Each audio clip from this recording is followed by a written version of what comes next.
사흘째 되던 날 갈릴리 가나에 혼례가 있어 예수의 어머니도 거기 계시고 예수와 그 제자들도 혼례의 청함을 받았더니 포도주가 떨어진지라. 예수의 어머니가 예수에게 이르되 저들에게 포도주가 없다 하니 예수께서 이르시되 여자여 나와 무슨 상관이 있나이까? 내 때가 아직 이르지 아니하였나이다. 그의 어머니가 하인들에게 이르되 너희에게 무슨 말씀을 하시든지 그대로 하라 하니라. 거기에 유대인의 정결 예식을 따라 2-3통 드는 돌 항아리 6이 놓였는지라. 예수께서 그들에게 이르시되 항아리에 물을 채우라 하신즉 아기까지 채우니 이제는 떠서 연회장에 갖다 주라 하심에 갖다 주었더니 연회장은 물로 된 포도주를 맛보고도 어디서 났는지 알지 못하되 물 떠온 하인들은 알더라. 연회장이 신랑을 불러 말하되 사람마다 먼저 좋은 포도주를 내고 취한 후에 낮은 것을 내거늘 그대는 지금까지 좋은 포도주를 두었도다 하니라. 예수께서 이 첫 표적을 갈릴리 가나에서 행하여 그의 영광을 나타내시매 제자들이 그를 믿으니라. 아멘. 우리 옆에 분들과 먼저 인사하는 시간을 갖도록 하겠습니다. 옆에 있는 우리 가족들 사랑합니다.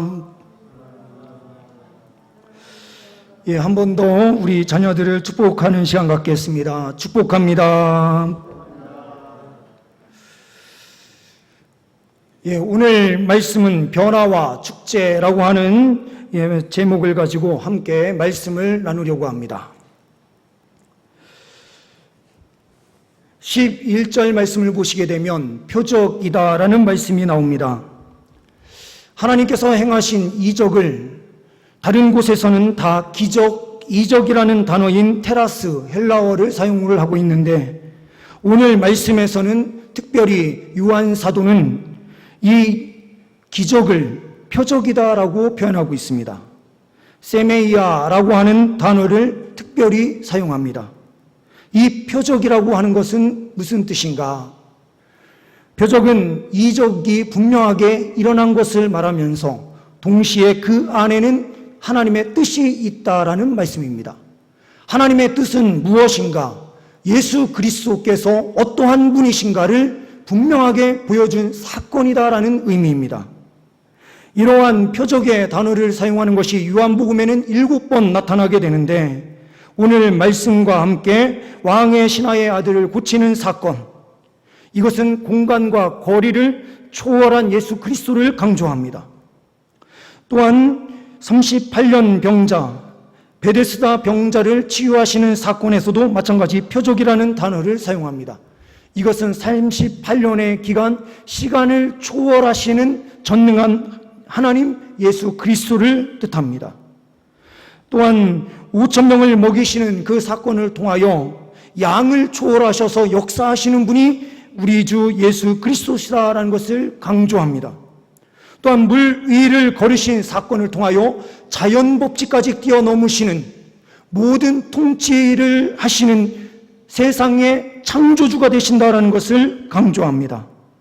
나면서부터 소경으로 시각장애인으로 태어난 그를 치료하는 사건을 통하여 불가능한 모든 것도 가능케 하시는 하나님이 바로 예수 그리스도시다라는 것을 말씀합니다. 또한 죽음 나사로를 살리시는 그 과정을 말씀하심을 통하여 죽음까지도 초월하시는 분이 우리가 믿는 예수 그리스도다라는 것을 강조하고 있습니다. 이 모든 사건을 통하여 분명하게 보여주는 것, 그것은 우리가 믿는 예수 그리스도가 어떠한 분인가, 모든 것을 초월하시는 초월자가 되신다. 그리고 모든 것을 가능케 하시는, 모든 것을 다 치료하시고 회복시키실 수 있는 전능한 하나님이시다라는 부분을 분명하게 선포하는 것입니다. 오늘 가나 혼인잔치, 이 혼인잔치에서 있었던 사건을 통하여 예수 그리스도께서는 무엇을 말씀하시려고 하시는 것인가? 혼인잔치는 우리가 잘 알고 있는 대로 기쁨의 잔치이고 축제입니다.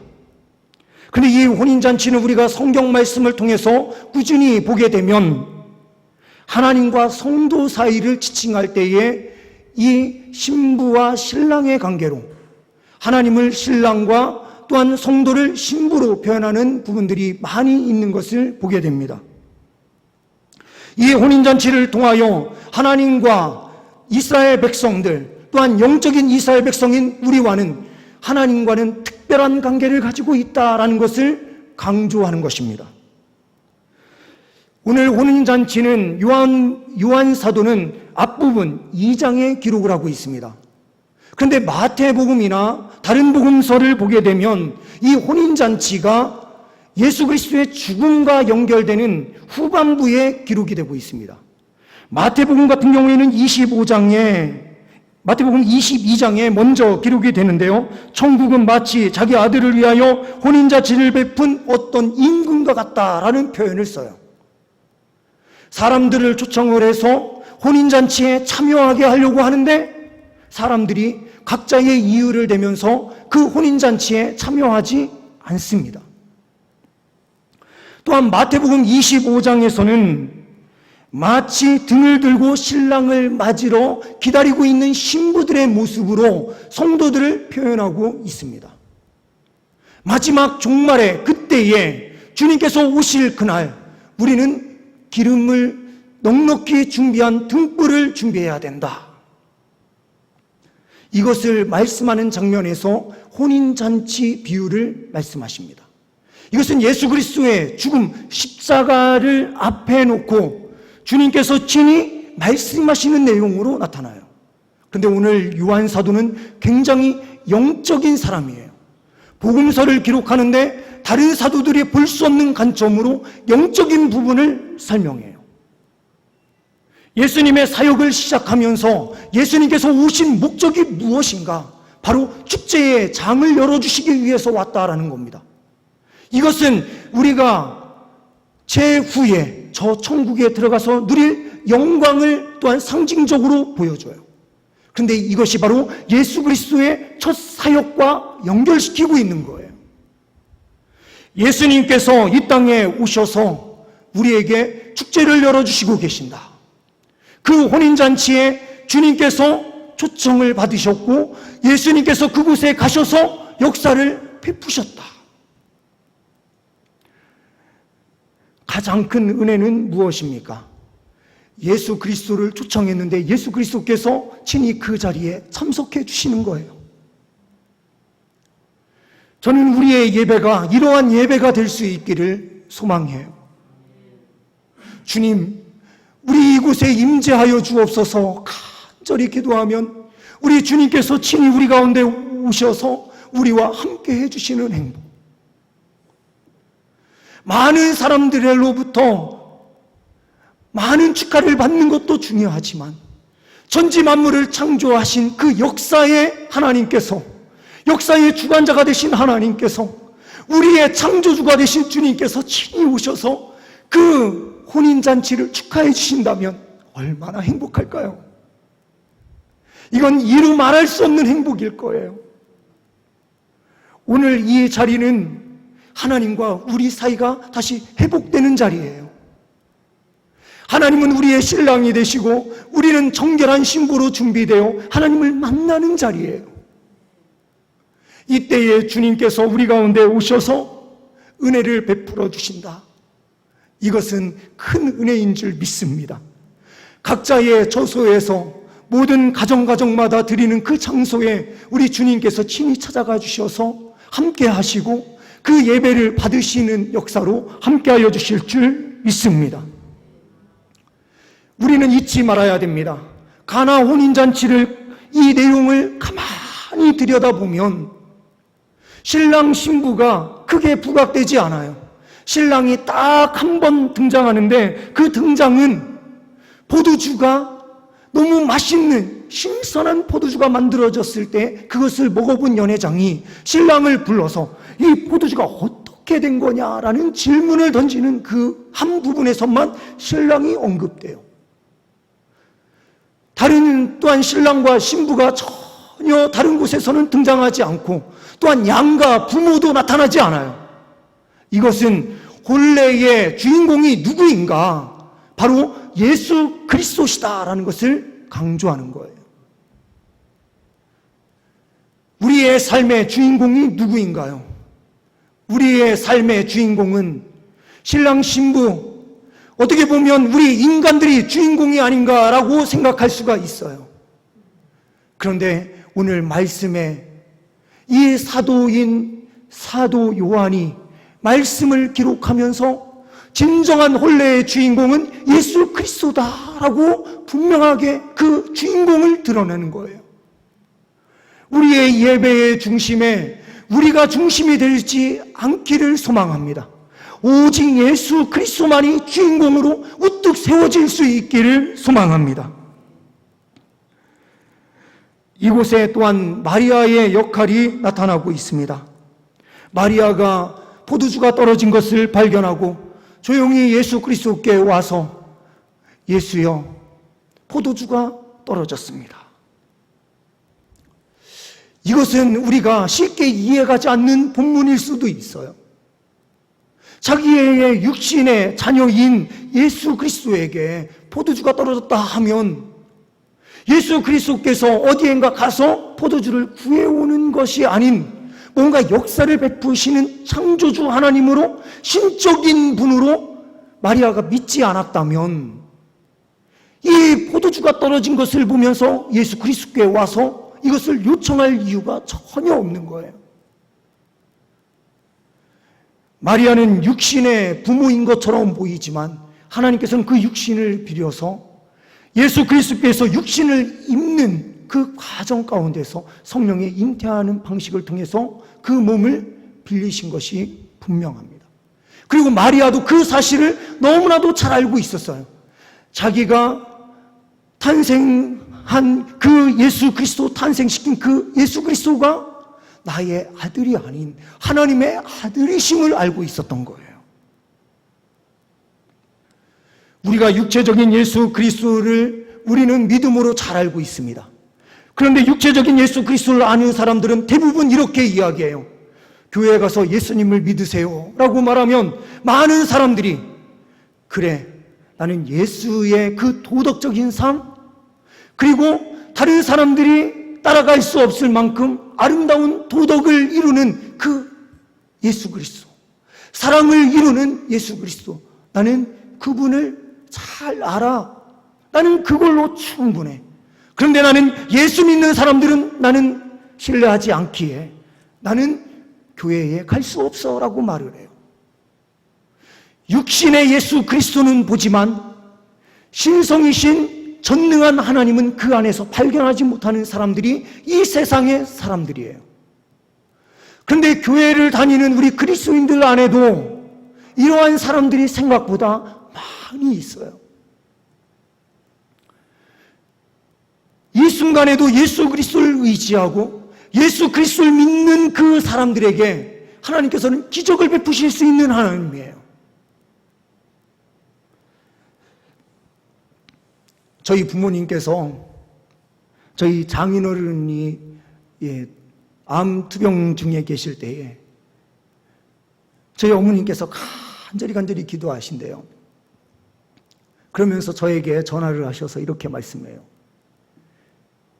야, 네가 담임 목사로 가서 이 장인 어른이 이렇게 암이 걸리셨는데 하나님께서 깨끗하게 치료해 주시면 치료에 능력이 있는 목사라고 생각하지 않겠느냐.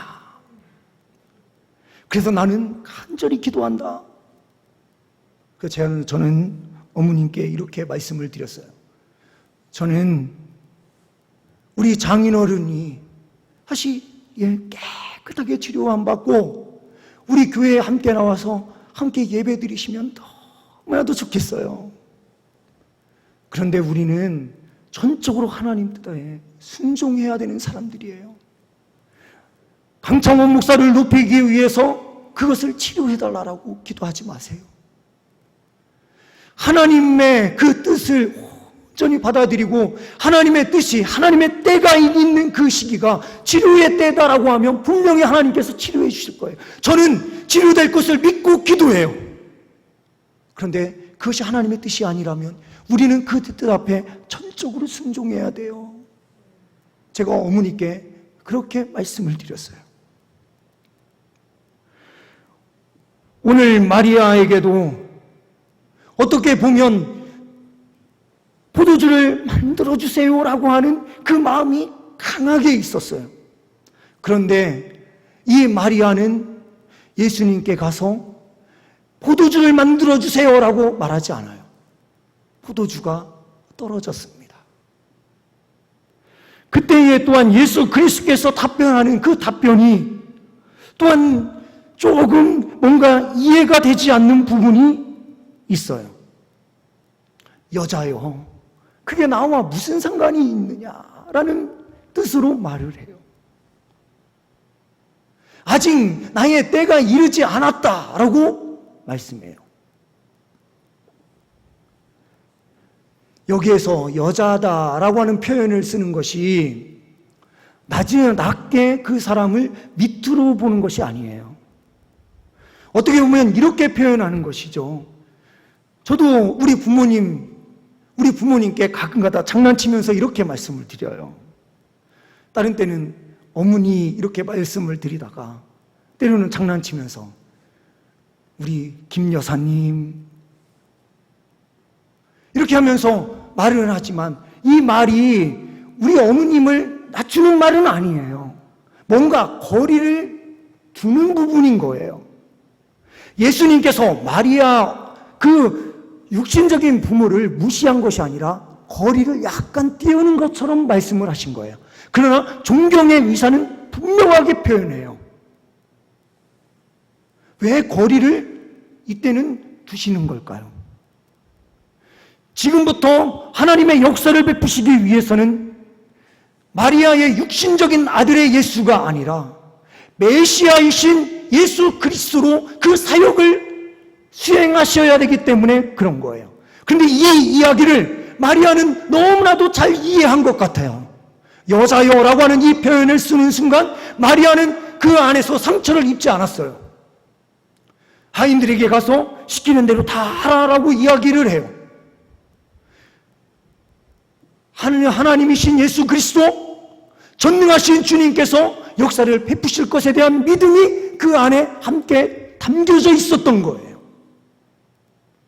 육신적인 부모인 마리아도 예수 그리스도를 믿는 믿음 안에 있을 때에 승리할 수 있는 것입니다. 우리 또한 예수 그리스도를 믿는 믿음 안에 있을 때에 우리는 승리할 수 있는 주의 자녀들이에요.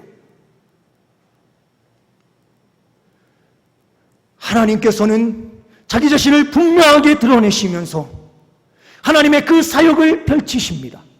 이 펼치시는데 언제나 하나님께서는 사람들을 통하여 일하십니다. 하인들에게 이야기합니다. 예수님께서 이렇게 말씀하시죠. 돌 항아리 6 그 통에 물을 가득 채워라. 그런데 하인들의 또한 반응이 신기해요. 물을 채우는데 그냥 채우는 게 아니라 아기까지 가득 채우는 거예요. 끝까지 채울 수 있는 데까지 끝까지 채워요. 이것은 하인들의 성실함이 그 안에 있는 거예요. 마치 요셉이요, 어떻게 보면 포로로 잡혀가서 이제는 종생활을 하는 가운데 있는데도 그가 자기에게 맡겨진 그 사명을 최선을 다해서 그 사명을 감당해요. 그러니 주인도 그에게 모든 것을 맡기고 더 이상 간섭하지 않는 이 하인들이 어떻게 보면 요셉과 같은 역할을 하는 사람들이 아닌가라는 생각이 들어요. 물을 채우라라고 했으면 성실하지 않은 사람은요, 물 채우는데 반만 채우고도 채웠다라고 말할 수 있는 거예요. 저는 충분히 채웠습니다. 그런데 하인들은 아기 끝까지 채우는 거예요. 이 성실함을 통하여 하나님께서는 포도주를 만드시는데 물이 변하여 포도주가 되는데요, 그 양이 가득 채워지는 만큼 풍성하게 그것을 채워주시는 역사로 함께 해주시는 거예요. 우리의 봉사와 우리의 헌신도 마찬가지예요. 하나님께서 명령하신 그 순종 앞에 전적으로 순종하고 봉사하면서 달려갈 때예요. 하나님께서 명령하신 그 명령에 최선을 다해서 성실함으로 그것을 채워나갈 때에 하나님의 그 기적의 역사는요, 내가 채운 만큼 하나님께서 변화시키는 역사로 함께 하시는 거예요. 주님의 몸된 교회를 위하여 헌신하고 봉사하는 것에서도 내가 최선을 다하고 모든 것을 다 쏟으면서 이 항아리에 물을 가득 채우는 이 믿음의 행동을 끊임없이 해나갈 때 그 사람이 채운 만큼 포도주가 되는 거예요. 우리의 헌신이 그만큼 있을 때에 하나님께서는 채워주시는 역사로 함께 해주세요. 근데 이 기적이 언제 일어나는가? 하인들이 물을 채워요. 가득 채웠는데 이거를 이동시켜요. 그런데 이 이동시키면서 예수님께서 물을 포도주로 변화시킬 것에 대해서 그게 관심이 없는 것처럼 보여요. 그냥 옮기라 하니 그냥 옮겨요. 근데 옮겼는데 연회장이 그 포도주를 떠서 보니 포도주예요. 물이 포도주로 변해 있는 거예요. 이 변한 시점이 언제인지 몰라요. 하인들도 모르고, 그리고 또한 연회장도 몰라요. 먹는 사람들도 몰라요. 하나님의 기적은 이렇게 나타나는 경우가 얼마나 많은지 몰라요. 하나님 앞에 충성하고 봉사하면서요, 나에게 무슨 일이 벌어질까? 하나님의 기적이 어떻게 나타날까? 이것에 대하여 크게 생각하지 않고 달려가고 있지만 하나님의 기적은 그 어느 순간인가 우리의 삶에 펼쳐져 있는 거예요. 교회를 위하여 헌신하고 봉사하는 수많은 사람들이 헌신하고 있는데 어느 순간인가 보면 교회가 건물이 우뚝 서 있어요.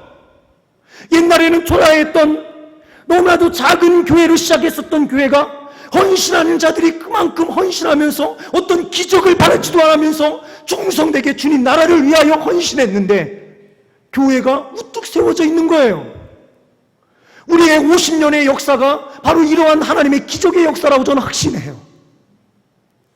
우리 성도님들이 하나님 말씀 앞에 늘 항상 철저하게 순종하면서 믿음의 길을 그렇게 걸어가기만 하면 기적을 바라지 않아도 하나님께서는 우리의 삶에 기적을 베풀어 주세요. 우리의 성도님들의 삶 위에도 하나님께서는 기적을 베풀어 주시고 계세요.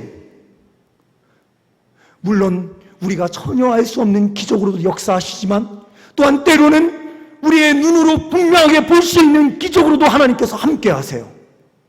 이것이 우리가 믿는 하나님이십니다. 이러한 모든 부분이 하나님의 강력한 은혜의 역사예요. 하나님께서는 이 축제가 멈추어지지 않도록 하셨습니다. 혼례가 지속적으로 끊임없이 일어나도록 하셨어요. 혼례가 멈추어졌는지 안 멈추어졌는지 이 부분에 대하여 크게 설명하지 않아요.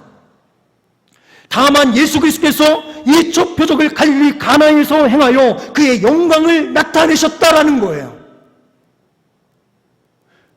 혼례가 마무리된 것으로 마무리를 짓지 않아요. 그 이유가 무엇입니까? 예수 믿는 모든 사람들이 이 가나 혼인잔치에 지금도 참여함을 말씀해 주는 거예요. 모든 사람이 이 포도주를 마셔도 다 마실 수 있는 양만큼 풍족함으로 채워주시는 하나님의 은혜의 역사를 말씀하는 거예요. 예수 그리스도를 붙잡으면 우리에게 이러한 역사가 일어납니다. 또한 물이 포도주로 변하는 역사는 우리가 알게 모르게 다 경험한 역사예요. 특별히 우리의 구원의 역사가 이러한 역사였습니다. 하나님을 저주하면서 살던 죄인 중에 죄인인 우리를 주님께서 예수 그리스도의 보혈로 깨끗이 씻으시고 완전히 다른 물과 같은 죄인이었던 우리를 주님께서 포도주와 같은 가치 있는 존재로 완전히 바꿔주시는 은혜의 역사로 함께 해주시는 것, 이것이 우리의 구원함의 은총입니다. 이렇게 구원받은 하나님의 백성들은 예수 그리스도와 함께하는 잔치에 참여하는 거예요. 가나 혼인잔치가 바로 예수 그리스도의 이러한 사역을 보여줍니다. 하나님의 영광이다라고 이 예수 그리스도의 영광, 그의 영광이라고 표현했는데 이 영광은 무엇입니까? 예수 그리스도의 십자가의 죽으심이 예수 그리스도의 영광이라고 요한복음은 설명해요. 가장 영적인 눈으로 보고 있는 사도 요한이 그렇게 설명해요. 왜 십자가가 영광인가? 그 십자가 뒤에 있는 하나님의 크나큰 저 천국의 영광이 있기 때문에 그래요. 우리는 주님과 함께 할 때에 고통 속에서도 하나님의 영광을 누려요. 죽음 이후에는 더 큰 하나님의 영광을 누리는 자들이 우리 그리스도인들인 줄 믿습니다. 이 축제는 예배 안에서 이루어져요. 주님을 영접하고 주님을 모셔드리고 하나님 앞에 하나님을 진정한 왕으로 섬기면서 우리는 진정으로 엎드릴 때에 우리 안에는 기적과 같은 변화의 역사가 일어나고요, 우리의 삶이 진정으로 변화되는 은혜의 역사, 성령 충만함의 은혜를 누리게 되고요, 이 축제는 끊임없이 계속되는 은혜가 있는 거예요. 우리 성도님들, 하나님께서는 때로는 포도주가 떨어져 우리에게 명령하실 때가 있어요. 포도주를 채우라. 그러면 하나님 말씀 앞에 순종함으로 성실하게 채우기만 하면 돼요. 하나님께서 말씀하실 때 옮기라 하면은 그대로 옮기면 하나님의 복이 임해요. 하나님의 기적과 같은 사건이 우리의 삶에 끊임없이 펼쳐질 것입니다. 우리가 예수 그리스도 앞에 순종하는 그 자리에서 채운 만큼 하나님께서 변화시켜 주시는 역사로 함께하여 주시는 줄 믿습니다. 우리의 예배가 바로 이러한 믿음으로 달려갈 수 있는 예배가 되기를 소망합니다. 예배의 승리자가 되셔서 하나님의 놀라운 은혜의 복을 누리는 우리 온 성도들 되시기를 간절히 소망합니다. 기도하십니다. 하나님 아버지, 우리의 예배가 변화와 축제의 장인 줄 믿습니다. 우리 안에 심령이 변화되는 역사가 있게 하여 주옵소서. 우리의 삶이 변화되는 역사가 있게 하여 주옵소서. 주님과 함께 행복을 누리는 주님 혼례식이 되게 하여 주옵소서. 잔치의 장이 되게 하여 주옵소서. 특별히 우리 교회의 모든 예배가 이러한 축제의 장이 될 수 있도록 주님 은혜 베풀어 주옵소서. 주의 영광을 보며 주 예수 그리스도를 확신 있게 믿는 은혜의 장소가 되게 하여 주옵소서. 우리 주 예수 그리스도의 이름으로 기도하옵나이다. 아멘.